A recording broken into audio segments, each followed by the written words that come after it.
नमस्कार, मुद्दा देख रहे हैं आप और मैं हूं आपके साथ ज्योति सांगवान। हरियाणा नगर निकाय चुनाव प्रचार अपने अंतिम चरण में है। राजनीतिक दलों के बड़े बड़े नेता शहरी वोटर्स को लुभाने का जमकर प्रयास कर रहे हैं। एक और सीएम नायब सैनी निकाय चुनाव के रण में है, जनसभा कर रहे हैं, रोड शो का सिलसिला जारी है।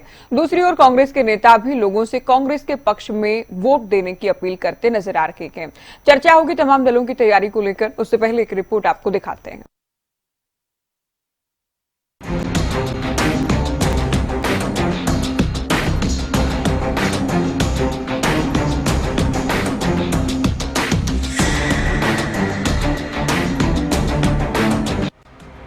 हरियाणा में नगर निकाय चुनाव के लिए चुनाव प्रचार अब अपने अंतिम चरण में पहुंच चुका है।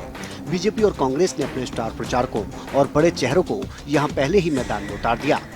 मुख्यमंत्री नायब सिंह सैनी लगातार बीजेपी प्रत्याशियों के पक्ष में जनसभा और रोड शो कर रहे हैं। सीएम नायब सिंह सैनी एक दिन में 2 से 3 जगहों पर जाकर लोगों से वोटों की अपील कर रहे हैं। इतना ही नहीं, बीजेपी हाईकमान भी इस निकाय चुनाव पर सीधे नजर बनाए हुए है। इसका अंदाजा इस बात से लगा सकते हैं कि जब सीएम नायब सिंह सैनी दिल्ली पहुंचे और पीएम मोदी से मुलाकात की तो दोनों नेताओं के बीच निकाय चुनाव को लेकर लंबी बातचीत हुई। पीएम मोदी ने निकाय चुनाव को लेकर फीडबैक मुख्यमंत्री से लिया। परंतु आदरणीय प्रधानमंत्री जी का बुलावा आ गया। प्रधानमंत्री जी को आज सुबह मिलकर के आया हूं, पूरा फीडबैक लिया है, क्या चल रहा है क्या नहीं चल रहा है। प्रधानमंत्री जी को मैंने कहा है, मखा जी आपका आशीर्वाद है, आपने मखा दिल्ली में कांग्रेस पार्टी को तीसरे टाइम में 0 पे आउट कर दिया। मैं आज बोल करके आया हूं, मखा कांग्रेस नु 0 पे ही आउट करेंगे मखा।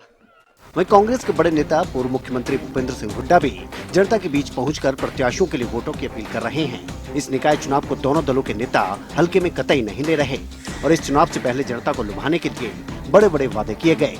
जहां भारतीय जनता पार्टी ने अपने संकल्प पत्र में बिजली, पानी, सड़क, सफाई, पार्कों के सौंदर्यीकरण और महिलाओं की सुरक्षा को लेकर वादे किए, तो वहीं कांग्रेस ने इस चुनाव के लिए अपने मैनिफेस्टो में भ्रष्टाचार मुक्त नगर निगम बनाने का वादा किया। साथ ही प्रॉपर्टी के पहचान नंबर, आसान प्रॉपर्टी टैक्स और प्रशासनिक कामकाज को आसान बनाने के लिए सिंगल विंडो सिस्टम जैसे मुद्दों का जल्द समाधान करने का भी वादा किया है। जहां तक रोहतक का सवाल है, ये मैं नहीं कह रहा, पूर्व जो यहाँ से सांसद थे उनने भ्रष्टाचार के गंभीर आरोप लगाए थे।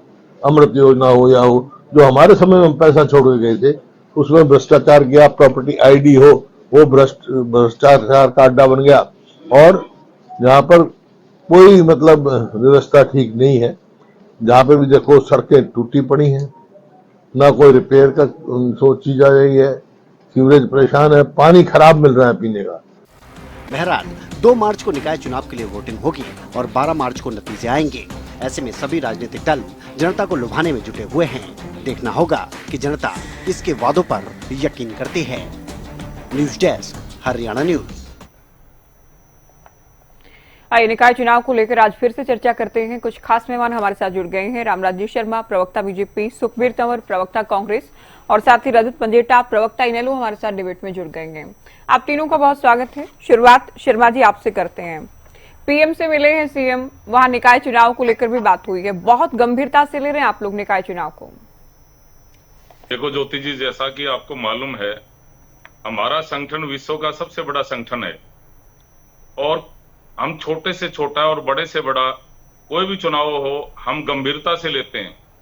आज हमारे बहुत ही लोकप्रिय मुख्यमंत्री, जन जन के चेते, युवाओं के हृदय सम्राट, छत्ती बरादरी को एक साथ लेकर चलने वाले डॉक्टर नायब सिंह सैनी जी आज विश्व के सबसे लोकप्रिय और ताकतवर प्रधानमंत्री, जिनकी अगुवाई में हमारा देश बहुत आगे बढ़ रहा है, रक्षा के क्षेत्र में आत्मनिर्भर हुआ, आर्थिक दृष्टि से मजबूत हुए हैं। एक भव्य ऐतिहासिक राम मंदिर का निर्माण उनके कार्यकाल में हुआ है। धारा 370 और 35 से हटाई गई है। आदरणीय नरेंद्र मोदी जी से आज मिलकर आए हैं, उनको फीडबैक दिया है। वो केंद्रीय मंत्री आदरणीय मनोहर लाल जी से मिले हैं और आदरणीय प्रधान जी से मिले हैं, केंद्रीय मंत्री जी से। तो जिस तरह से दिल्ली के देवतुल्य जनता जनार्दन ने मोदी जी की नीतियों पर मोहर लगाई है, उनके सिद्धांतों पर मोहर लगाई है, उनकी गारंटी पे मोहर लगाई है और केजरीवाल की झूठ का पर्दाफाश किया है। और भारतीय जनता पार्टी ने आधी आबादी, हमारी बहनों की आधी आबादी है, 50% हमारी बहनें हैं, उनको एक बहुत बड़ा तोहफा दिया है। हमारी हरियाणा की बेटी जुलाना के पास में नंदगढ़ गांव में जन्मी, आदरणीय बहन रेखा गुप्ता जी को दिल्ली का मुख्यमंत्री बनाया।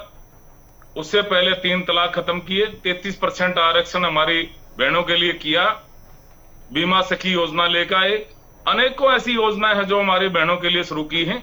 और जिस तरह से मोदी जी की सुनामी दिल्ली में चली और हरियाणा में भी मोदी जी की सुनामी चल रही है, क्योंकि दिल्ली 3 तरफ से हरियाणा से लगता है, 3 तरफ से अटैच है और हमारे भाई कुछ दिल्ली में निवास करते हैं, हमारा भाईचारा है, रिश्तेदारियां हैं, न्योंदानदार है, तो लिहाजा दिल्ली का असर हरियाणा पर भी पड़ेगा। और छोटी सरकार, जो निकाय चुनाव है, छोटी सरकार के नाम से जाने जाते हैं, इसमें हर जगह कमल खिलेगा।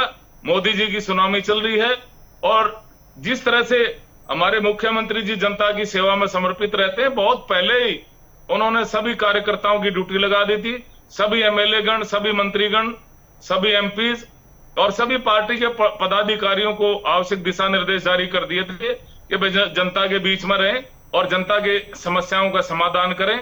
और अधिकारियों को भी बहुत पहले दिशा निर्देश जारी कर दिए थे कि फर्स्ट आवर में आप जनता की समस्या का समाधान करें। समाधान शिविर के नाम से उन्होंने इसका नाम रखा है। और चाहे वो शिविर की समस्या है, चाहे बिजली पानी की समस्या है, चाहे रोड की समस्या है, चाहे सफाई की समस्या है, कोई भी ऐसी समस्या अब हरियाणा में नहीं है। और लिहाजा जिस तरह से दिल्ली की जनता ने केजरीवाल की झूठ का पर्दाफाश किया, हमारे मुख्यमंत्री जी ने जिस तरह से पल्ला गांव, जो हमारी ये यमुना नदी का आखिरी गांव है हमारा, उससे आखिरी छोर है, उससे आगे दिल्ली शुरू हो जाती है, माननीय मुख्यमंत्री जी ने वहां यमुना का जल पिया और केजरीवाल को ललकारा कि केजरीवाल आइए, मैं शुद्ध पानी आपके पास में भेज रहा हूं। हमारे देवतुल्य जनता जनार्दन शुद्ध पानी दिल्ली की देवतुल्य जनता जनार्दन के लिए भेज रही है। आप भी वहां पे यमुना तट पे जाइए, जहां पे महात्मा गांधी जी विराजमान हैं, वहां पे आप जाइए राजघाट पे और यमुना का पानी पीजिए, नहाइए। और नहीं तो दिल्ली की देवतुल्य जनता जनार्दन से और हरियाणा की देवतुल्य जनता जनार्दन से माफी मांगिए। तो शर्मा जी, आप ये कह रहे हैं कि दिल्ली का जो परिणाम आया है वैसा ही परिणाम निकाय चुनाव का हरियाणा में आएगा, सीधा असर मानकर चल रही बीजेपी? बिल्कुल बिल्कुल ज्योति जी, आप सही कह रहे हैं। और हमारी बहनों के लिए बहुत बड़ा तोहफा दिया है। हरियाणा की बेटी दिल्ली की मुख्यमंत्री बनी है। अब हमारा हर हरियाणवी खुश है। अरे हमारी छोरी दिल्ली की मुख्यमंत्री बन गई भाई, हमारी छोरी दिल्ली की मुख्यमंत्री बन गई भाई। पूरा हरियाणा में लाडू बट रहे, तो वो तो पहले भी हरियाणा के बेटा ही अरविंद केजरीवाल दिल्ली के सीएम थे। आप वो मान रहे हैं कि इसमें कोई बहुत लंबा चौड़ा फर्क पड़ने वाला है? अच्छा, जब महिलाओं की आप बात करेंगे, संकल्प पत्र भी आप लोगों ने तैयार किया है। 2100 रुपए देने का जो मैनिफेस्टो में वादा था, 500 रुपए का सिलेंडर, हालांकि कहां तक ये काम पहुंचा, क्या क्या किया गया कि वो भी मैं आपसे ही जानूंगी। तो क्योंकि 100-125 दिन सरकार पूरे कर चुकी है, आपको नहीं लगता कि लोग ये जहन में रखकर चल रहे होंगे कि सरकार जो बड़े वादे थे उनको पूरा करने के लिए कितना गंभीर है, और इसी बात को आधार बनाते हुए लोग वोट करें? देखो ज्योति जी, मैं बताऊं, हमारे संकल्प पत्र में से हमने जो संकल्प लिया था, 18 संकल्प हमारे पूरे हो चुके हैं और 10 पर वर्किंग चल रही है। 500 रुपए का सिलेंडर हमारा शुरू हो गया है और 2100 रुपए पे जो हमारी बहनों को देना है वो वर्किंग चल रही है। कांग्रेस की तरह ज्योति जी हम झूठ नहीं बोलते। जिस तरह से लोकसभा चुनाव से पहले कांग्रेस ने झूठ बोला था 1 लाख रुपए बहनों के खाते में आएंगे, 8,500 रुपए महीना आएंगे, खटाखट झूठे गारंटी कार्ड तक बहनों को बांट दिए थे। बहनें वो गारंटी कार्ड ले लेके इनके पीछे पीछे दौड़ रही थी या आगे आगे दौड़ रहे थे, ये कहीं हाथ नहीं आ रहे थे। बहुत भारी रिएक्शन था जनता में, काट की अंडी इनकी चटनी थी, चढ़ चुकी थी। चलिए, इनकी तो सरकार नहीं आई थी ना, सरकार आती तो उसके बाद चर्चा होती कि इन्होंने पैसे दिए कि नहीं दिए। तंवर जी, पीएम से मिले सीएम, वहां दिल्ली चुनाव परिणाम को लेकर भी चर्चा हुई कि तीसरी बार 0 हो गई है कांग्रेस, एक और जगह पर 0 होने वाली है। निकाय चुनाव का फीडबैक देकर आए हैं कि 0 रहने वाली है कांग्रेस हरियाणा में निकाय चुनाव में। ज्योति जी, लोकतांत्रिक व्यवस्था है, लोकतांत्रिक व्यवस्था में जनता जनार्दन तय करेगी कि किसको क्या मत प्रतिशत मिलेगा। अभी जो भारतीय जनता पार्टी के प्रवक्ता बात कर रहे थे, मेरा कहना ये है, जिस प्रकार से कांग्रेस और दूसरे विपक्षी दलों को जिस प्रकार का वोट प्रतिशत हरियाणा प्रदेश में मिला था, भारतीय जनता पार्टी का 39.094 था और भारतीय राष्ट्रीय कांग्रेस का 39.09 था। इसके अलावा बाकी 20% के आसपास अन्य दलों को मिला था। उसका सीधा सीधा मतलब ये है कि इनका झूठ सामने आ जाता है कि 60% हरियाणा प्रदेश के लोग इनके खिलाफ थे। इसके अलावा जो ये फेरिस्त गिनवाते हैं, आज स्थानीय निकाय की कोई बात इन्होंने नहीं करी। मैं 10 बिंदुओं के माध्यम से, आपके माध्यम से भारतीय जनता पार्टी से 10 सवाल पूछूंगा, एक का भी जवाब हो तो जरूर बता के जाएं। सबसे पहले ये बताएं, हरियाणा प्रदेश में शुद्ध पेयजल आपूर्ति की जिम्मेदारी किसकी? जर्जर और जानलेवा सड़कों का पुनर्निर्माण किसने नहीं करवाया विगत के 10 वर्षों में? और जगह जगह जिस प्रकार के वीडियो सारे शहरों से आ रहे हैं, जगह जगह जो कूड़े के ढेर और गंदगी है, इसको साफ कौन करेगा?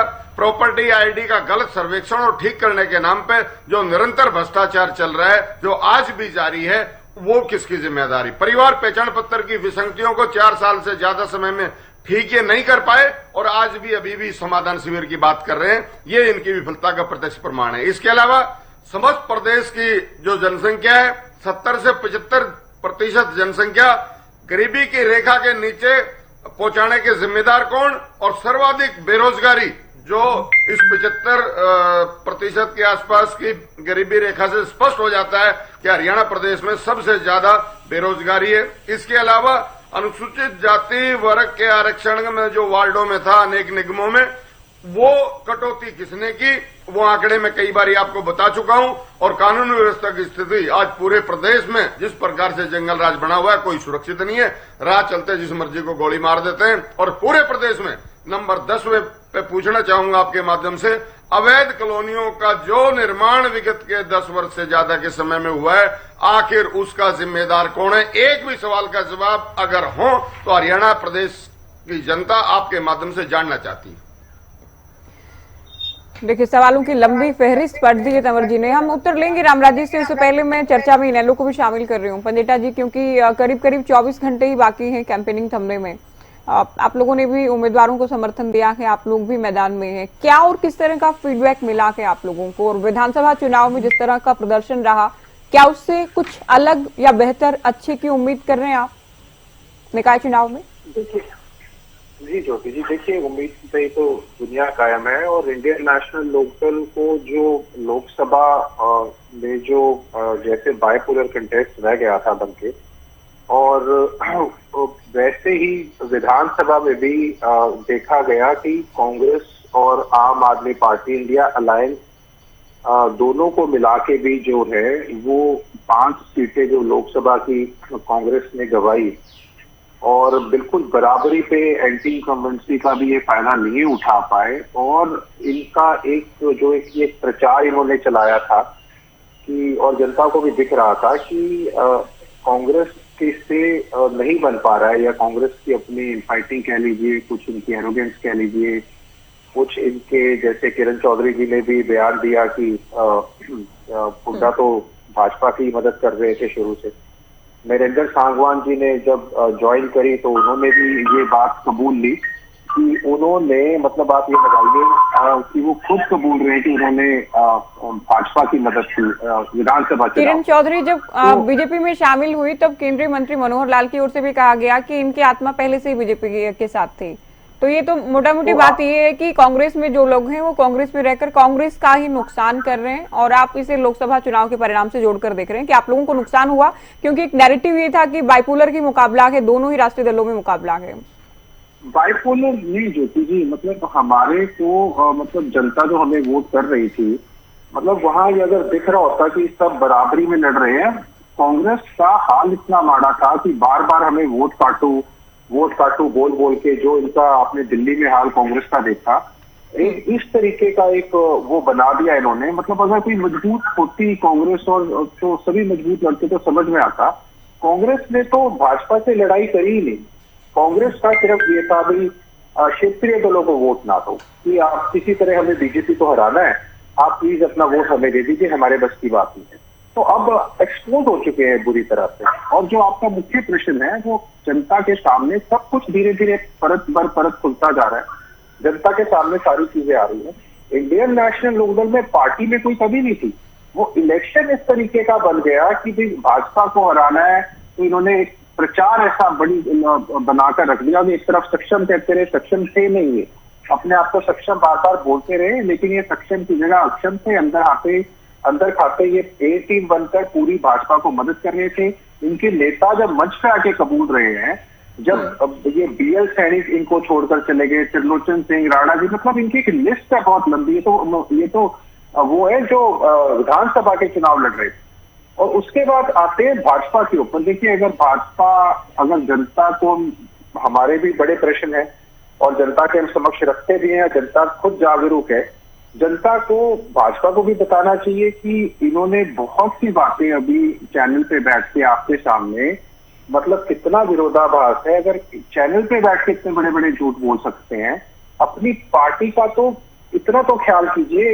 एक बार अपना ये जो संकल्प पत्र है वो तो पढ़ के आते। भाजपा के प्रवक्ता ने कहा कि कोई भी समस्या नहीं है, सीवेज की समस्या नहीं है, पानी की समस्या नहीं है, अंडरपास की समस्या नहीं है, सारी समस्या खत्म है। तो आपके संकल्प पत्र में ये आत्मा, परमात्मा, गारंटी जैसे वर्ड मुख्यमंत्री जी को क्यों बोलने पड़ रहे हैं? क्यों लिखे आपने अपने संकल्प पत्र में?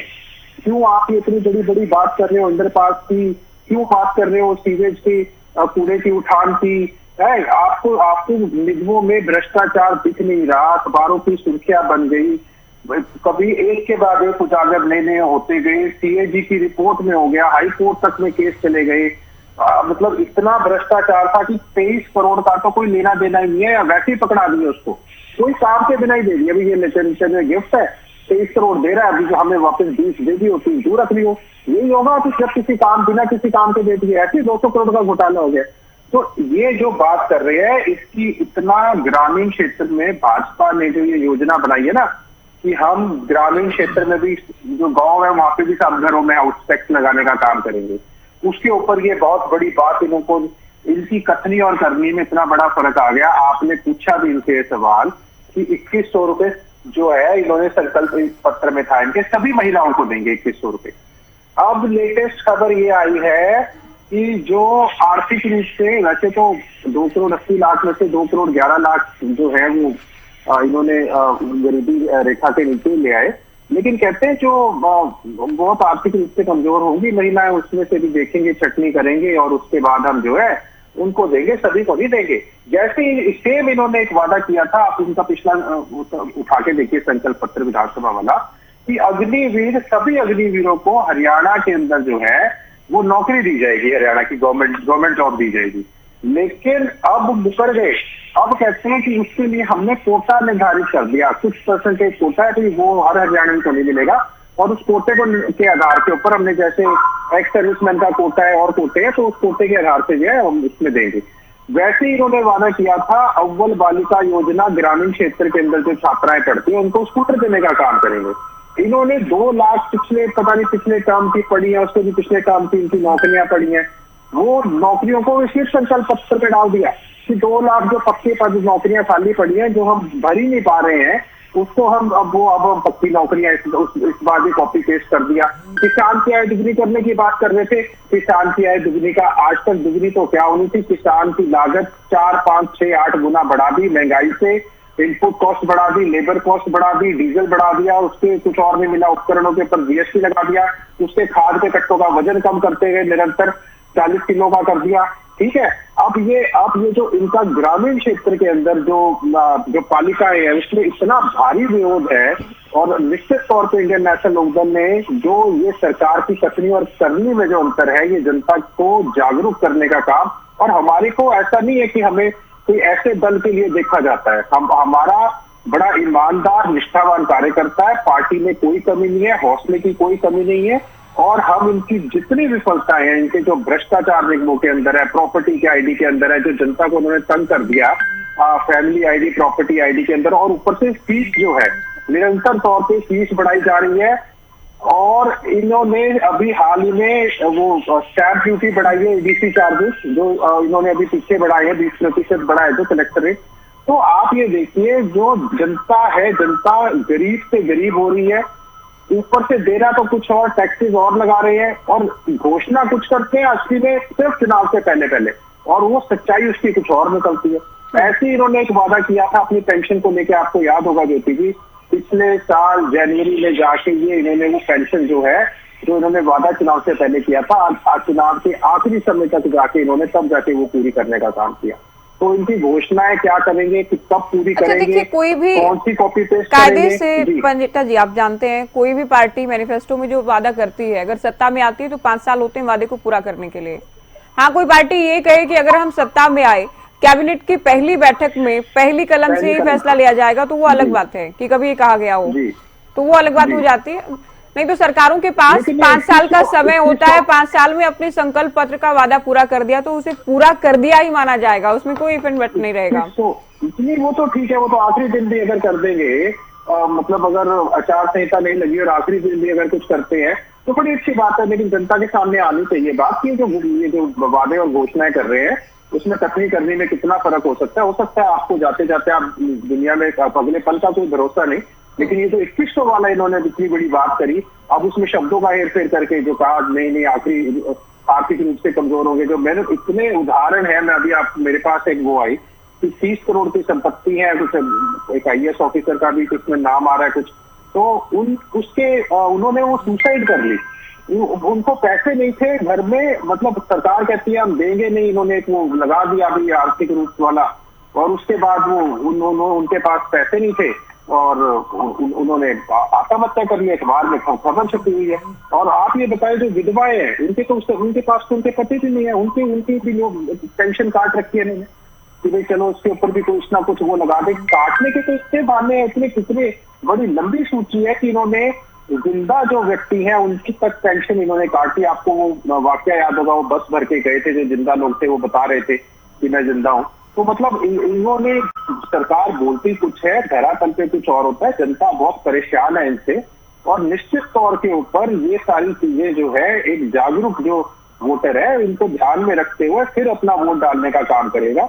और जो अच्छे ईमानदार और जिनकी छवि अच्छी है और सच में जो धरातल पे काम करना जानते हैं और डिलीवरी कराना जानते हैं, ये नहीं कि सिर्फ आपने सिंबल पे डाल दिया और सिंबल पे डालने के बाद भी आपको पता है जहां जहां भ्रष्टाचार की मैंने बात बताई है जो उजागर हुआ है वहां तो ट्रिपल इंजन की पहले ही थी, वहां पर भाजपा की निगमों में वहां भाजपा ही थी। आप बताइए। और केवल वही नहीं, ऑलमोस्ट पूरे हरियाणा में सोनीपत के तो चलिए मेयर जो थे बीजेपी में आगे विधायक बन गए, अंबाला में भी बाई इलेक्शन हो रहा है, ठीक है, लेकिन ट्रिपल इंजन की सरकार तो हरियाणा में थी ही लगभग। पहले हम बात करें शर्मा जी, अब आप लोग कह रहे हैं ट्रिपल इंजन सरकार बनाएंगे, संकल्प पत्र आप लोग लेकर आए हैं। पंडिता जी एक बात ये कह रहे हैं कि आप तो एक तरफ तो आप मानते ही नहीं कि कोई भी समस्या है, दूसरी ओर आप बड़े बड़े वादे कर रहे हैं।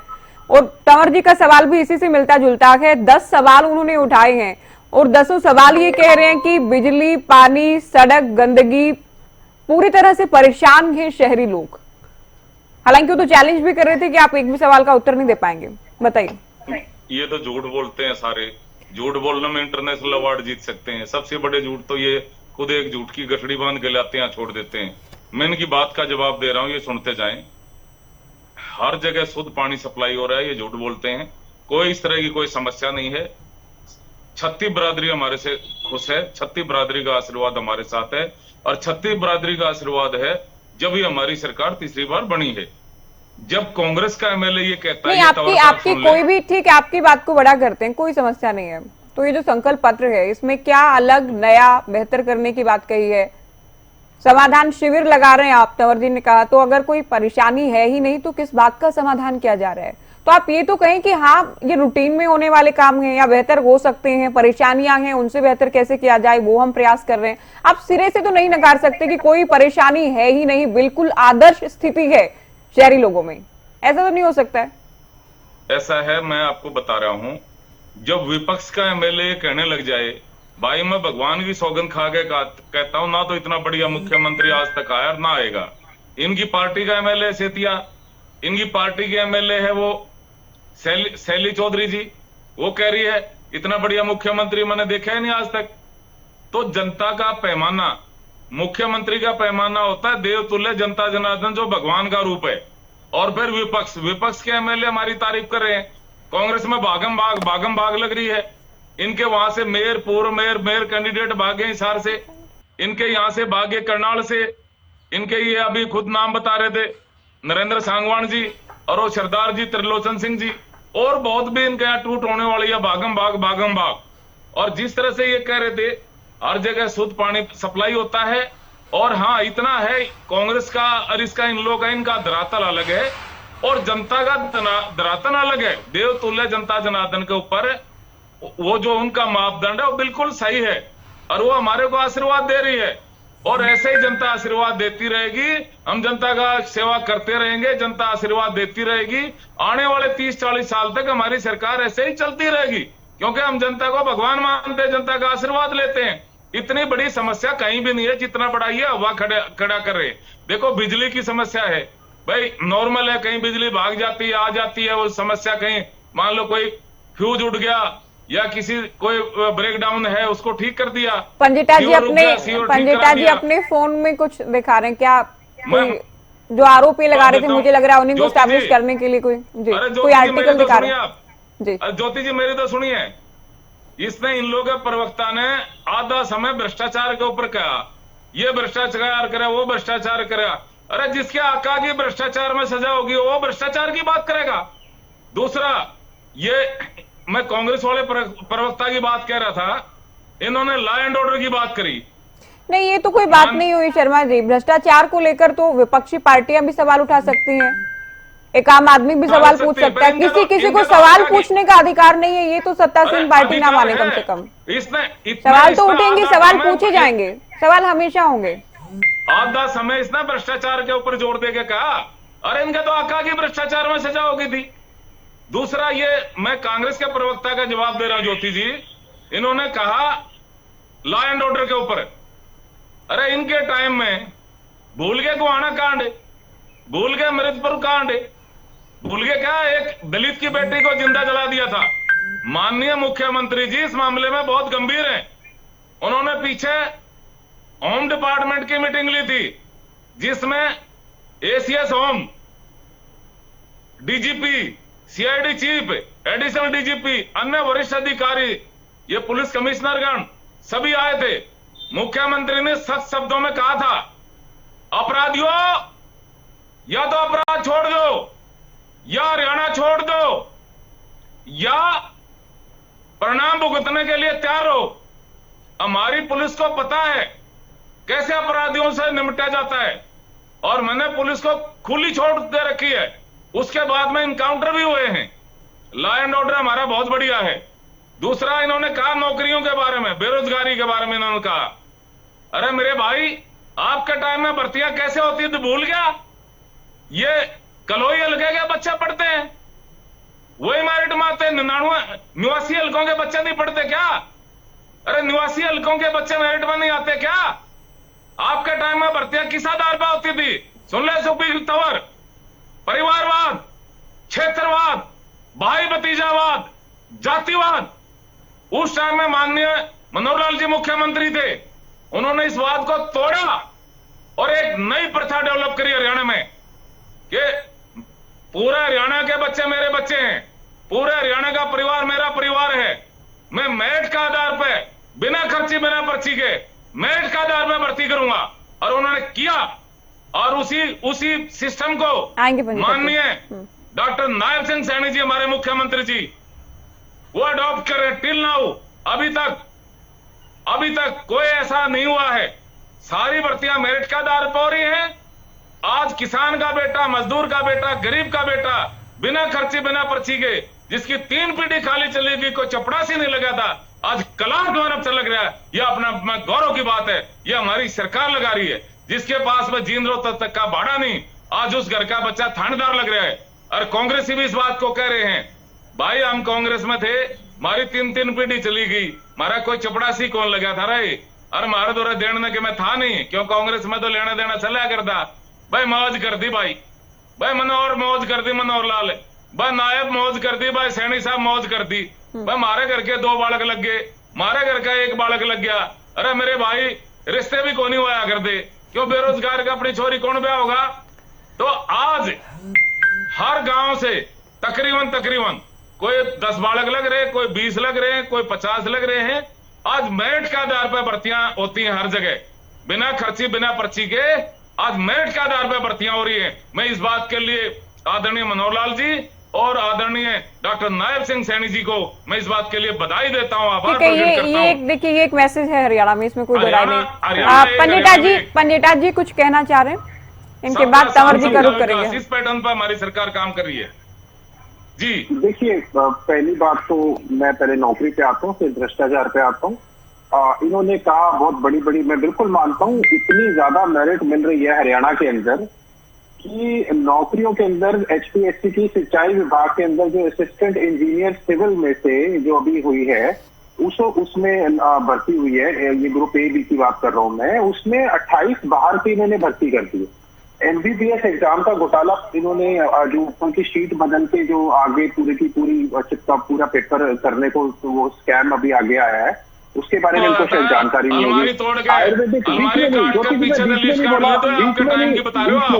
शर्मा जी आप सुनिए अभी। एक मिनट सुनने का मादा रखिए। पहली बात तो मैं आप करके बात कर रहा हूँ, आप तू करके बात कर रहे थे, थोड़ा तमीज से बात कीजिए वरना मैं आपके साथ डिबेट नहीं करूंगा आपसे। ठीक है, एक मिनट, आपने बीच में मेरे को भी और तंवर जी को इसे और तू करके बोला है। कोई बात नहीं, मैं मुद्दे पे आता हूँ। मैं आपको एड्रेस ही नहीं कर रहा, हरियाणा की जनता देख रही है।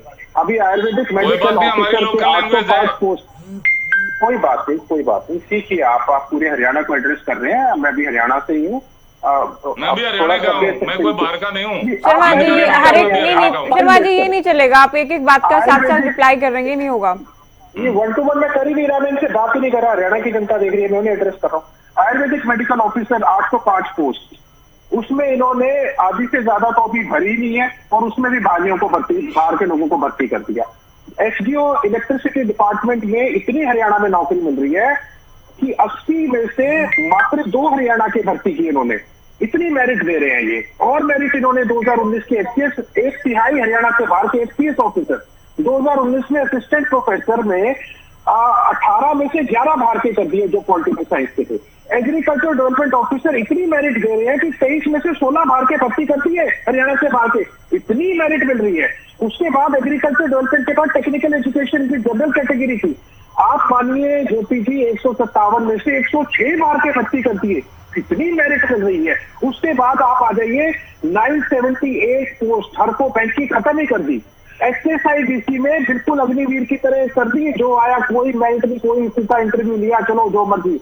इतनी मेरिट मिल रही है कि इजराइल तक में मेरिट दे रहे हैं हरियाणा के बच्चों को, इजराइल भेज रहे हैं मेरिट से, डोंकी के जरिए बच्चे जा रहे हैं। हरियाणा का सुसाइड रेट हिंदुस्तान से भी 2.6% ज्यादा है। इतनी मेरिट मिल रही है कि नशे में हर 5वें दिन एक युवा बच्चा अपनी जान गंवा रहा है। इतनी मेरिट मिल रही है कि गांव के गांव में, मैं आपको गारंटी देके कह सकता हूँ, ये बोल रहे हैं ना घरों में, गांव के गांव में की नौकरी नहीं है। इतने सोशल मीडिया के ऊपर इतनी वो है, और जिनको नौकरी दी भी इन्होंने अग्निवीर की, वो कौन सी है इनकी कौशल वाली, और उसमें से भी हटा दिया। अभी पीछे भी आए थे सिंचाई विभाग के, इरिगेशन डिपार्टमेंट के, कैप्टन कुरुक्षेत्र के, और भी उनको भी निकालने का काम कर रहे हैं। और कभी कोर्टों के अंदर भर्तियां अटकी हुई है। ये इतनी मेरिट दे रहे हैं कि 2 लाख जो पिछली 5 साल की काम की पक्की भर्तियां थी वो तक नहीं भर पाए। हर डिपार्टमेंट वाइज में अगर आपको बता दूं तो एजुकेशन डिपार्टमेंट में एलिमेंट्री में 42,000 पोस्ट खाली पड़ी है, सेकेंडरी में 28,000 पोस्ट खाली पड़ी है, हेल्थ डिपार्टमेंट में 14,884 पोस्ट खाली पड़ी है, इरिगेशन में 12,164 खाली पड़ी है, ट्रांसपोर्ट डिपार्टमेंट में 9,340 पोस्ट खाली पड़ी है, पुलिस डिपार्टमेंट में 21,000 खाली पड़ी है। क्लर्कों ने कहा कि हमें, और पुलिस वालों ने कहा कि हमें पंजाब के समान वेतनमान दे दीजिए, कोई ये दे नहीं पाए। उसके बाद इन्होंने गेस्ट टीचरों के लट मारे, म्यूजिक वालों के भरे, PGT वाले वो स्ट्राइक पर निकले।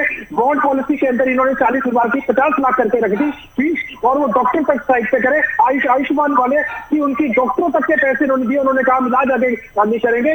इतनी मेरिट मिल रही है। और भ्रष्टाचार की बात, आपने जो भ्रष्टाचार की कही, अगर मैं भ्रष्टाचार की अगर आपको बताऊं, मैं जिसके बारे में बात कर रहा हूं ना, मैं उनको 40-40 लाख की गाड़ियां दी है कमीशन के अंदर, जो मैं निगमों में भ्रष्टाचार की बात कर रहा हूं। ये CAG की रिपोर्ट में आया है, ये मैं नहीं कह रहा। अखबार खोलो, अखबार नहीं पढ़ सकते तो गूगल करो, इंटरनेट के ऊपर चेक करो, अगर मैं झूठ बोल रहा हूं तो। रिश्वत थी तो उसको 320 का आवंटित कर दिए, वो ब्लैक लिस्टेड था। आपकी तनख्वाही आपके कर्मचारियों की वो तक आपने उसको दे दी।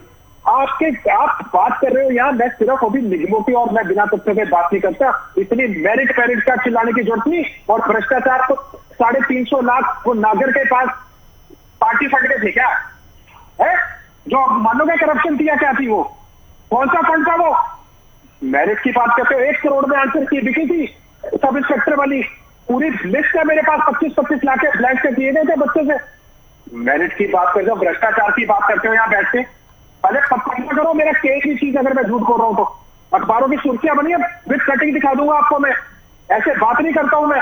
या बैठ के आपने तो अपनी पार्टी का आपका संकल्प पत्र आया, मैंने सिर्फ आपसे भाई साहब ये कहा, आपने कहा कुछ ना सीवर की समस्या, ना अंडरपास की दिक्कत, ना पानी खड़ा होता है। मैंने आपसे सिर्फ विनम्रता से ये पूछा, आप जो बोल रहे हैं, आपके मुख्यमंत्री ने गारंटी आत्मा संकल्प पत्र जारी किया कि हम गारंटी देंगे, पूरे करेंगे। उस संकल्प पत्र में भाई साहब लिखा हुआ है सब कुछ, और आपको इस बात का आपको जवाब देने की बजाय आपने ये कहा ये झूठ बोल रहे हैं, ये झूठ बोल रहे हैं।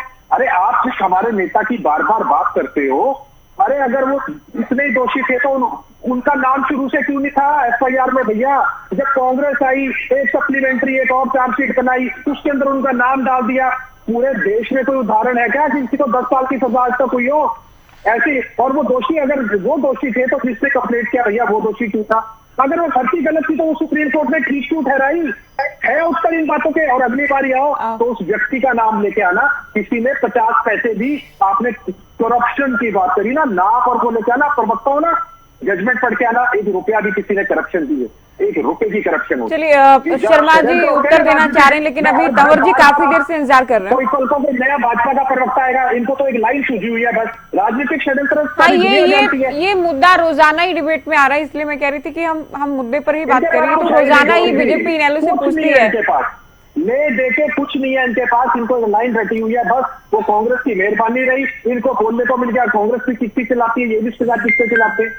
चलिए ठीक है, बीजेपी इनेलो की साथी रही, सहयोगी रही सरकार में, वो भी बार बार जिक्र होता है इन तमाम बातों का। शर्मा जी आएंगे, आप जवाब दीजिएगा। लेकिन तंवर जी, जिस बात की चर्चा अभी की शर्मा जी ने कि रोजाना कुछ नाम इन्होंने गिनवाए हैं, रोजाना कोई ना कोई कांग्रेस छोड़कर बीजेपी में शामिल हो रहा है, और ये निकाय चुनाव के आसपास बहुत देखा गया है। तो कहीं ना कहीं विधानसभा चुनाव के बाद पार्टी नेताओं का, पदाधिकारियों का मनोबल टूटा है, ये वजह रही, और इस कारण नुकसान आप लोगों को झेलना पड़ेगा निकाय चुनाव में।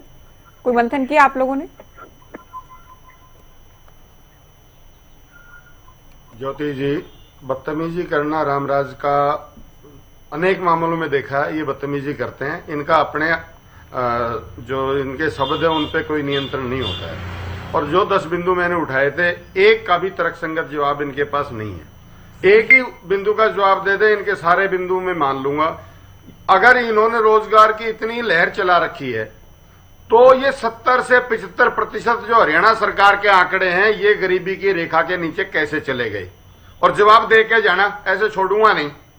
और जो ग्रुप डी के अलावा जो अभी रजत ने सारी डिटेल बताई, मैं बताने वाला था, लेकिन चलो रजत ने पूरी डिटेल के साथ बताया कहां कहां कितनी कितनी भर्तियों में क्या क्या है। निश्चित तौर पे हर विषय में विफल हो चुके हैं। इनका काम है झूठ बोलना और तेज तेज बोलना, उससे चीजें बदलेंगी नहीं।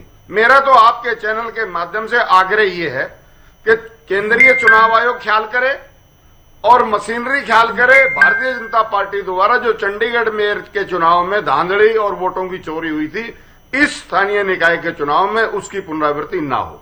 इसके अलावा जो इनका विधानसभा चुनाव में वायदा था, 500 का गैस सिलेंडर जिसमें ये आनाकानी कर रहे हैं, और 2100 महिला सम्मान भत्ता उसमें भी आनाकानी कर रहे हैं, और 2 लाख रोजगार का जो विषय इन्होंने बहुत प्रमुखता से उठाया था, उन अपने वायदों को पूरा करे। ये वायदे अतीत के जो इनके केंद्रीय स्तर के भी जुमले रहे, उन जैसे 15-15 लाख का वायदा, 2 करोड़ रोजगार का वायदा, 100 स्मार्ट सिटी का वायदा, स्वामीनाथन कमेटी के अनुसार न्यूनतम समर्थन मूल्य का वायदा और न्यूनतम समर्थन मूल्य गारंटी कानून का वायदा, जिसके लिए आज भी इस देश का किसान धरने पे बैठा है, उनके तर्ज पे ये चुनावी जुमले साबित ना हो जाए। तैयारी के साथ आया करो, आंकड़ों के साथ बात किया करो, झूठ और बदतमीजी मत किया करो। रामराज, क्या मेरी बात का उत्तर भी देंगे आप? आपके जो पार्टी नेता, रोजाना ही खबरें सामने आ रही हैं, आप लोग कार्रवाई भी कर रहे हैं, लेकिन एक्शन भी देरी से ले रहे हैं। आज भी एक्शन लिया गया है कांग्रेस की ओर से, जो कि पार्टी विरोधी गतिविधियों में शामिल हैं, या देखिए, चुनाव में? ज्योति जी, जहां जहां जैसा विषय आ रहा है, हमने अनेक नेताओं को निष्कासित भी किया है, पहले भी निष्कासित कर रहे थे। एक बंधु को 4 महीने पहले भारतीय जनता पार्टी जो में शामिल हुआ था, कांग्रेस का प्रवक्ता होता था पहले, अच्छा, बीजेपी उसको में 4 शामिल हो महीने जाते पहले हैं निष्कासित कर कुछ दिया लोग। था। हमने ये देखे कांग्रेस ने, रिसेंट जो हुआ था, उसकी खबर बना रहे हैं, ये झूठी जो खबरें बीजेपी प्लांट में करते हैं, शामिल हो इनका कोई जाते हैं औचित्य नहीं। उसके बाद आप लोग पार्टी से निकालते हैं उन्हें। पहले क्या करते हैं, पार्टी से इस्तीफा, उसके बाद अरे बीजेपी नहीं, में शामिल, उसको 4 महीने पहले निष्कासित कर उसके दिया बाद था। कार्रवाई आप की रिकॉर्ड जाती है चेक करें कांग्रेस ज्योति। हाईकमान की ओर से। तो आप लोग ये भी नहीं मान रहे हैं कि इससे पार्टी को कोई नुकसान होगा, जो लोग पार्टी छोड़कर जा रहे हैं उससे? नहीं, मैं क्या चुनाव कह में रहा हूं, हमने जिन लोगों को बहुत पहले निष्कासित कर रखा है, उन लोगों को भी ये प्लांट करके खबरें प्लांट करवाते हैं, मैं ये कह रहा हूं। ठीक है, ये आपका कहना, वो पहले कहो ही तो हम मैं भेज निकाल दूंगा चुके हैं उनको, कब उनको। हमने निष्कासित किया, तो चिट्ठी है मेरे पास। शर्मा जी कुछ कहना चाह रहे हैं? शर्मा जी देखिए, एक तो जो सवाल इन्होंने पूछे, इनका कहना है आप उनका तो उत्तर नहीं दे रहे हैं, दूसरा दोनों ही पार्टी, विपक्षी पार्टियों के प्रवक्ताओं को सीधे एक ही बात से खारिज कर रहे हैं कि झूठ बोल रहे हैं। ये तो आपका उत्तर नहीं बनता है ना, झूठ बोल रहे हैं। आंकड़ों के साथ ही लोग अपनी बात कह रहे हैं।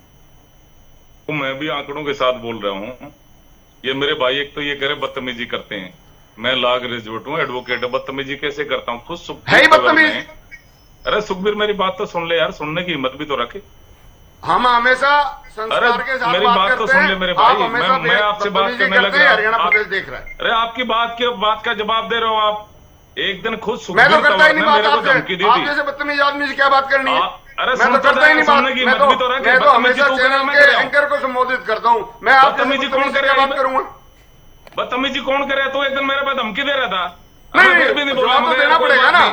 मैं कोई तो बात नहीं, डायरेक्ट अपना आपसे भाई बात है, करता भाई नहीं। है। मैं तो इनके माध्यम से सवाल पूछता हूँ, वो जवाब आपके होता नहीं।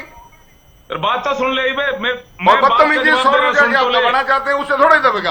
एक भी मुद्दे का बात जवाब तो सुन नहीं ले, आपके पास। मैं आपकी बात का जवाब दे रहा हूँ, बात तो सुनो। हाँ, ऐसा यही ज्योति बदतमीजी जी। है, यही बदतमीजी है मिस्टर, यही बदतमीजी है। मैं आपकी बात का जवाब नहीं, दे ये रहा तो हूं, बदतमीजी नहीं है तंवर जी, ये कैसे बदतमीजी हुई? ये कह रहे हैं आप कमाल कर सवाल दिया। का जवाब तो सुनो, ये कैसे हो सकता है? पहले किसी डिबेट में आप लोग लड़कर आए हो, लेकिन अभी इस उत्तर में तो कम से कम कोई बदतमीजी नहीं की। ये कह रहे हैं आप, मैं जवाब दे रहा हूँ, आप जवाब तो सुन लीजिए, इसमें कहाँ बदतमीजी हो गई? मुझे नहीं लगता। ऐसा है ज्योति जी, मैं बताऊं, ये मुझे कांग्रेस जरूरत वाले नहीं है तीसरी इनके बार साथ बात दिल्ली करने में की, आ मैं गए आपसे हैं। बात करूंगा।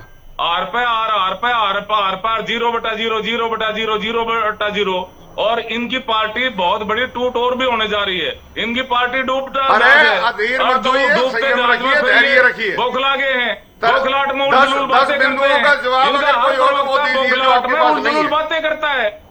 इनका मानसिक कोई संतुलन बौखलाहट खराब नहीं हो है, गया मैं है। शांति जो से बात बौखलाहट करता में हूँ। उल्टुल बौखलाहट बातें आपको है। करते हैं। जिस तरह से इन्होंने आंकड़ों की बात करी, आप लोग तो रोजाना ही हुड्डा साहब को भी इनवाइट कर रहे हैं शर्मा जी, तो आप लोग तो हुड्डा साहब को भी इनवाइट कर रहे हैं रोजाना, तो कांग्रेस ही बन गई, बीजेपी भी कहीं ना कहीं। इतने लोग आप लोगों ने शामिल करा लिए हैं। ठीक है, एक बार फिर से हम निकाय चुनाव पर आते हैं। देखो, हुड्डा साहब की बात नहीं करूंगा मैं, वो तो देखो, ये सुखबीर भाई बताएगा उनके बारे में, तो इनकी पार्टी के नेता हैं। मैं तो निकाय चुनाव के ऊपर आता हूं। जिस तरह से ये आंकड़ों की बात की इन्होंने, भाई एमएलए चुनाव में हमारा वोट परसेंटेज में ज्यादा अंतर नहीं था, इन्होंने ये बात कही। हाँ।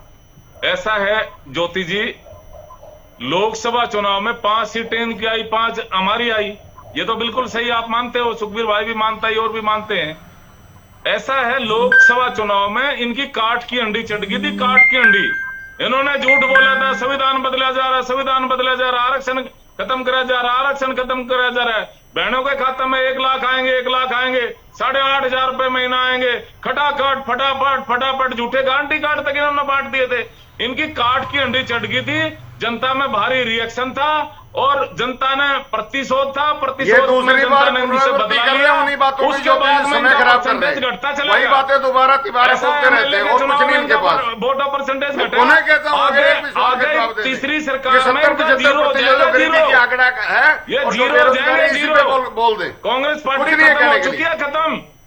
फिर वही बात निकाय करते हो। चुनाव यह है, जो निकाय चुनाव फिर है, वही बात करते हो। छोटी सरकार, हर जगह कमल खिलेगा, कमल। हम जनता की सेवा कर रहे हैं, जनता हमारे को आशीर्वाद दे रही है। हमारे मुख्यमंत्री जी 24 घंटे जनता की सेवा में समर्पित रहते हैं। हमारा हर कार्यकर्ता 24 घंटे जनता की सेवा में समर्पित रहता है। जनता हमारे को ऐसे ही आशीर्वाद देती रहेगी, हम जनता की सेवा करते रहेंगे जनता हमारे को आशीर्वाद देती रहेगी। आने आप वाले 30-40 चोरी साल तक करते हैं, हमारी सरकार चंडीगढ़ ऐसे इसका चलती रहेगी। प्रत्यक्ष उदाहरण है। आप चोर पार्टी हैं। ऐसा है, जो जैसा होगा ना उसका नजरिया यही है। चोर पार्टी भ्रष्टाचार की गंगोत्री है आपकी पार्टी तो गंगोत्री। सुप्रीम कोर्ट तक मामला गया है। भ्रष्टाचार की गंगोत्री मैं क्या कह रहा गंगोत्री। हूँ, सुप्रीम कोर्ट में भी सिद्ध हुआ है। का नोटिस थमाया सुप्रीम किसानों कोर्ट में सिद्ध हुआ ना, डरा फिर भी धमकाया, आप ऐसे ही बोलेंगे, सस्ते भाव में शर्म जमीन तो आपको अपनी आएगी नहीं। महंगे भाव में आपने वो मैं क्या कह बिल्डर रहा को बेच हूँ, दी। सुप्रीम कोर्ट में चंडीगढ़ का जो विषय था मेयर का, वो सिद्ध हुआ ना, आपके कान पे थप्पड़ लगा ना वहाँ। अरे सारे झूठ बोलते है हैं, कोई शर्म झूठे। आपको? माँ शर्म तो झूठों है की नहीं, पार्टी है, क्योंकि झूठों की झूठ जमात बोलना ही काम है है। नहीं आपका। ये तो झूठ नहीं, बोलने इसमें में झूठ इंटरनेशनल क्या है? हेरो ये इलाका चंडीगढ़ है, निगम जो वाला तो हमारी झूठ नहीं है। पार्टी शर्मा जी, हर बात को जीत झूठ सकती मत कहा है। कीजिए। नहीं, सुप्रीम क्या- कोर्ट गया क्या झूठ मामला, है? सुप्रीम कोर्ट ने मामले को पूरी तरह से कमाल की उलटने बात का है। काम किया, पलटने का काम किया। आप कह रहे हैं कि जनता हमारे साथ है। विपक्षी पार्टी, खास तौर पर कांग्रेस की मैं बात कर रही हूँ यहाँ पर, ये कह रहे हैं सरकारी मशीनरी आप लोगों के पास है, ईवीएम आप लोगों के पास है, राज्य चुनाव आयोग आप लोगों के पास है, और इसी के बूते आप लोग दावे से ये कह रहे हैं कि ट्रिपल इंजन की सरकार बनने जा रही है। हम तो जनता का आशीर्वाद हमारे साथ है, हम जनता को भगवान मानते हैं। ज्योति जी, भगवान हमारे मुख्यमंत्री जी बुजुर्गों के पैर छूते हैं, पैर। और इनके राष्ट्रीय महामंत्री देवतुल्य जनता जनार्दन को राक्षस कहते हैं, राक्षस है। जनता जिसको भगवान मानेगी उसको आशीर्वाद देगी, या जो राक्षस कहेगा उसको आशीर्वाद देगी। और फिर वो कहते हैं बीजेपी का वोटर राक्षस है, राक्षस है। और मैं कुरुक्षेत्र की धरती पे खड़ा होकर श्राप देता हूं कि बीजेपी का वोटर राक्षस है, राक्षस है। मैं कहता हूं भाई, आपका श्राप कोई दुर्वासा मुनि का श्राप है क्या? श्राप उसको दीजिए जिसने आपको हरियाणा की राजनीति से बाहर कर दिया। अरे जनता तो भगवान का रूप है, भगवान का रूप है। भगवान को कोई श्राप दे सकता है क्या? आप इनको देखिए, और जनता को कोई राक्षस कहेगा, जनता उसको वोट ज्योति देगी जी, क्या? इनके पास तर्क संगत चलिए, विषय मैं नहीं अभी है। चर्चा में आगे इनके बढ़ते हुए, पास सफेदों से आपके उम्मीदवार ने भी एक भी श्राप बात दिया का था। जवाब इन्होंने किसी भी दिया नेता को इस तरह ऐसा के ये शब्द था, शोभा नहीं बनाते देते हैं। हैं। ये और इनके आरगा अलावा है ना, कुछ नहीं इनके पास। आरगा ठीक रहा, ये ईवीएम पे फोड़ेंगे, ईवीएम पे कहेंगे मशीनें खराब थी, मशीनों ने ये कर दिया, वो कर दिया। इनको ये आरगा डर सता तर्क है। संगत बात नहीं करते हैं, आर का ना डर इनके सता पास कोई है। आंकड़े हैं, आर के ना डर के इनके मारे पास कोई बौखला जवाब है। गए, ये झूठ बौखला। बोलना, झूठ बौखला बहकाना में चाहते उल्टी बातें हैं। करते इसके हैं। अलावा ये इनका आर का कोई और ठीक रहा, काम नहीं सारा है। ईवीएम पे फोड़ेगा, ईवीएम पे। ऐसा ज्योति जी, ये हार रहे हैं, हार रहे। और कोई हार के डर उलझुल के बात मारे नहीं है, ये तर्क संगत ईवीएम बात पे करिए। पूरे ठीक रहा, सवाल बोलेगा, आपसे ठीक रहा। पूछे, आपके पास जवाब नहीं ये है। सारा ठीक रहा, मशीनों आपके पे पास फोड़ेंगे। कोई जवाब नहीं है, ये रामराज। हार रहे, और आर के मारे ये कोई उल्टी जवाब बातें नहीं करते है हैं। रामराज आपके पास। चलिए, पंडिता जी कुछ कहना कोई चाह रहे हैं। जुलूल अच्छा, जुलूल एक बात ईवीएम को बता लेकर दो, तो ये पहले भी राज्य चुनाव आयोग के पास गए थे और वहां भी कहा था कि बैलेट पेपर से करवा लीजिए। हालांकि नहीं मानी गई बात, वो अलग चीज है। और अभी बीजेपी इस बात को लेकर आश्वस्त है कि हारने भी वाले हैं और ठीक रहा, ईवीएम पर ही फोड़ा जाएगा कांग्रेस की ओर से। पंडिता जी, आप कुछ कह रहे हैं? देखिए ज्योति जी, ये जिस तरीके से ये कुरुक्षेत्र की धरती, श्राप, भगवान, ये भाजपा के पास सिर्फ धर्म और जाति, ये दो चीज है जिसके ऊपर भाजपा चुनाव लड़ती है। उसके अलावा तीसरा इनके पास कोई मुद्दा नहीं, क्योंकि हर जो डेवलपमेंट के काम के, जो बाकी इनके खिलाफ जो सारे भ्रष्टाचार के और ये जो बात कर रहे थे बार बार, वो तो सीएसी की रिपोर्ट में आ चुका है। वो तो व्यक्ति विदेशों में अयाशी तक कर रहा है जनता के पैसों से। मैं तो बार बार पूछ रहा हूँ, 23 करोड़ का तो वैसे ही गिफ्ट कर दिया कि 23 करोड़ रुपए ये रख, वो बंदर बाट क्या हुई, उसमें से 2 रखे, 21 दिए, उसमें से उसने 1 रखा, 22 दिए इनको वापस। तो वो तो काम ही नहीं था, तो वाउचर काट दिए, उसमें तो शायद वाउचर भी नहीं काट रखे उनके वार्डों में बिना किसी काम से। और ये जो इतनी बड़ी बड़ी बात कर रहे हैं यहाँ धर्मराज जी, आपको मैं बात बताऊं, देखिए ज्योति जी, चेंज यूथ लेके आता, गांव के गांव खाली हो गए हैं। मैं तो कहूंगा कि एक व्हाइट पेपर इशू करे, जब से भाजपा आई है तब से ग्रामीण क्षेत्र में कितने गांव में कितने लोग जो है वो, लड़के छोड़ो लड़कियां तक जा रही है, वो भी डोंकी के रूप से, डंकी कह लीजिए। अब लड़के तो सुने थे, जो जहां आपको पता है जंगलों से गुजरना है, कोई खाने का रहने का, मतलब जान तक चली जाती है वहां। लोग अपनी जान गंवाने को तैयार है, अपनी जमीनें बेच के। आपको वो सारे केसेस जो भी आए हैं रिपोर्ट होके, कितने लाखों रुपए देके वो बच्चे, क्योंकि रोजगार होता तो ज्योति जी वो बच्चे क्या बाहर जाते, वो बच्चे जो चेंज लेके आते हैं वो तो रहे नहीं इनके खिलाफ। वो कह रहे हैं ना, ये जो इतना परसेंट वोट का मार्जिन रह गया, और जो बेचारे रह गए उनके हाथ में वो धर्म का और जात का जहर खोल रखा है, बस और कुछ भी नहीं है क्या बाकी इनके पास? आप बताइए, कोई इश्यू और हर चीज को मैंने इन आंकड़ों के साथ बताया जिसको ये डिनाई कर रहे हैं। पिछले सरकार की 2 लाख नौकरियां ये नहीं दे पाए। योजना के बारे में मैंने इनसे जो बात करी वो तो इनकी अपने पिछले संकल्प पत्र थे। अभी भी इन्होंने कहा कि मैं जवाब दूंगा, मेरे पास तो कोई जवाब नहीं आया। हरियाणा की जनता बैठी है टकटकी लगा के। आप बीच में इंटरप्ट करके अगर तू मैं करनी है वो जवाब है तो फिर वो तो डिबेट को टाइम खराब करने वाला बात है। वो जनता भी समझती है कि टू द पॉइंट कोई व्यक्ति बात कर रहे हैं और आप उसे इंटरप्ट करके जवाब देने की बजाय आपस में आप लड़ रहे हैं। तो ये देखिए ज्योति जी, ये सरकार ये जो अपनी बार बार पीठ थपथपा रही है वो ये बताए कि हरियाणा के ऊपर 4 लाख करोड़ से ऊपर का कर्ज कैसे हो गया। जब जॉब्स नहीं है ये बीच में, जब हरियाणा के बच्चों को नौकरियां नहीं मिल रही, जो आप कौशल रोजगार, कच्ची नौकरियां, कभी अग्नि की वो भी कच्ची मतलब अस्थायी नौकरी है, वहां पे भी कहते हैं कि पहले कहते हैं हम सभी को रख लेंगे, पहले तो फिर पूरे देश का बोल रहे थे। ओबीसी वालों को बेचारों के वोट लेने के लिए बात करते हैं। ओबीसी के बच्चों के लिए इन्होंने ये बोल रखा है कि वो मेडिकल जो 40 लाख की फीस है वो सब कुछ जो है वो सरकार स्पॉन्सर करेगी। एक घोषणा पत्र उठा के देखिए आप, और वो भी पूरे देश में, हरियाणा छोड़िए पूरे देश के मेडिकल कॉलेजेस और इंजीनियरिंग कॉलेजेस भी जोड़ दिए। बताइए ये कितने ओबीसी बच्चों को दिया है आपने, जो जिनकी वोट के लिए आपने दिया था, कितने बच्चों को स्कूटर दे दिया, 500 का सिलेंडर दे दिया। आप बताइए, आपका संकल्प पत्र खोल के देख लीजिए, नहीं है तो मैं दोबारा मैं दिखा देता हूं आपको, मैं भेज देता हूं। ये किसी भी बात का जो धरातल पे प्रैक्टिकल कोई सीधा क्वेश्चन है उसका जवाब नहीं है आज भाजपा के प्रवक्ता के पास।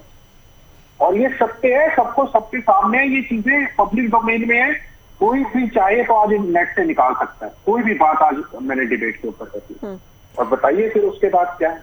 ठीक है, पहुंचा लेंगे तो फिर तंवर जी, आप लोग शुरुआत से जिस दिन से चुनावी शेड्यूल जारी किया गया, एक तो ईवीएम से चुनाव ना हो ये तो आप लोगों की मांग थी, डेलीगेशन मिला, बात नहीं बन पाई। दूसरा, जो इतना अंतर है वोटिंग वाले दिन में, चुनाव परिणाम वाले दिन में, उसमें भी आप लोग डाउट कर रहे हैं। तो इतनी सारी शंका होने के बावजूद क्या आप लोगों ने पूरे दमखम के साथ, विश्वास के साथ कैंपेनिंग की है, जब आप लोगों को चुनावी प्रक्रिया पर यकीन ही नहीं है? देखिए ज्योति जी, जिस प्रकार से ईवीएम की विसंगतियां अतीत में सामने आई है, भारतीय राष्ट्रीय कांग्रेस ने हरियाणा स्थायी निकाय के चुनाव में प्रयास किया कि बैलेट पेपर पे चुनाव हो, लेकिन चूंकि आपको भी पता है जिस प्रकार से चुनाव आयोग पे इनका घोषित कब्जा है, जिस प्रकार से मुख्य न्यायाधीश को चुनाव आयोग के जो चयन प्रक्रिया थी उससे बाहर किया गया, वो सारा देश और प्रदेश सारी बातों को जानता है। हमारा काम है निरंतर लड़ना। हम लोकतांत्रिक व्यवस्था में विश्वास करते हैं। हम इनका जो प्रशासनिक जो विषय है उन पे भी इनसे लड़ रहे हैं, कानूनी लड़ाई भी लड़ रहे हैं, जनता के बीच में भी लड़ाई लड़ रहे हैं। और ये जितना मर्जी जोर लगा ले, जो मर्जी झूठ बहकाने का प्रयास कर ले, जब परिणाम आएंगे मैं इनकी तरह तो झूठ बोलूंगा नहीं, ये मेरे संस्कार नहीं है। लेकिन हमें पूर्ण विश्वास है जो मेरे 10 बिंदु हैं, जो जिस प्रकार परिणाम आएंगे, आगे ये वाक्य पूरा नहीं किया, जब परिणाम आएंगे तो क्या होगा, उनके आधार पर हरियाणा के तरस शहरी भारतीय जनता पार्टी को करारा जवाब देंगे। कैसे देंगे जब आप ईवीएम पर तो यकीन ही नहीं कर रहे हैं? आप लोग मान रहे हैं ईवीएम से वोट देना मतलब बीजेपी को वोट देना। देखिए, ईवीएम पे यकीन करना नहीं करना वो हमारा विषय है, उसको हम निरंतर हर मंच पे हर माध्यम से उठा रहे हैं, आगे भी उठाएंगे। और हम चाहते हैं कि बैलेट पेपर पर चुनाव हो। लेकिन मैंने जैसे बताया कि चुनाव आयोग का जिस तरह से इन्होंने राजनीतिकरण किया है उसके दृष्टिगत जैसे भी जो व्यवस्था है लड़ेंगे हम। शर्मा जी के शब्दों में ही मैं सवाल कर रही हूँ, ईवीएम का रोना तो नहीं रोएंगे ना? ये रोना शब्द शर्मा जी कह रहे थे इसलिए मैं रिपीट कर रही हूँ। नहीं, अगर कहीं कोई ऐसी विसंगति सामने आएगी तो उसको प्रशासनिक दृष्टि से भी उठाएंगे और न्यायिक दृष्टि से भी उठाएंगे, ये हमारा अधिकार है, उसमें क्या बात है। लास्ट कमेंट शर्मा जी आपसे, क्योंकि जिस दिन चुनाव की तारीखें घोषित की गई थी, ऐलान हुआ, उस दिन से कांग्रेस ये कह रही है, इनेलो भी ये कह रही थी इतना समय आप लोगों ने रखा है, ये धांधली गड़बड़ झाला करने के लिए बीजेपी के इशारे पर चुनाव आयोग ने किया है, राज्य निर्वाचन आयोग ने। देखो, वो पानीपत का चुनाव था 9 तारीख का, तो इसलिए वो थोड़ा सा इस वजह से गैप हुआ है। और दूसरा, बाकी ये तो चुनाव आयोग का काम है, मैं बीजेपी का प्रवक्ता हूं, चुनाव आयोग का तो हूं नहीं। दूसरा, मैं आपको बताना चाहूंगा, जिस तरह से मोदी जी की सुनामी चल रही है और हमारे मुख्यमंत्री जी का व्यक्तित्व है, जनता की सेवा में 24 घंटे लीन रहते हैं और छत्ती बरादरी का आशीर्वाद उनके साथ है। और समान विकास कार्य पूरे प्रदेश में हो रहे हैं।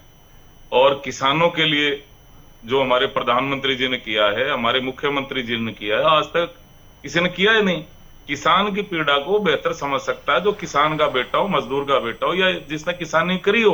हमारे मुख्यमंत्री जी खुद किसान के बेटे हैं, उन्होंने खुद भी किसानी करी है। अरे 2,000 रुपए प्रति एकड़ बोनस उन्होंने आपकी बार बारिश लेट हुई थी, उन्होंने दिया। माननीय मोदी जी ने 6,000 रुपए सालाना किसान सम्मान निधि के दिए। मैं ये कहना चाह रहा हूँ, जिस तरह से जनता का आशीर्वाद मिल रहा है हमारे को, हम जनता की ऐसे ही सेवा करते रहेंगे, जनता हमारे को आशीर्वाद देती रहेगी। और आप लोग शर्मा जी के समय में बोलते रहे, लेकिन इन्होंने बिल्कुल शिकायत नहीं की कि मेरे टाइम में क्यों बोल रहे हैं। सभी का बहुत शुक्रिया, आप लोग जनता में शामिल हुए, वक्त दिया। तो निकाय चुनाव की कैंपेनिंग में थोड़ा ही समय अभी बाकी है, चुनाव प्रचार शिखर पर है, तमाम दलों की ओर से जीत के दावे किए जा रहे हैं। तो निकाय चुनाव की तैयारियों को लेकर ही हमने चर्चा की। फिलहाल दीजिए इजाजत, नमस्कार।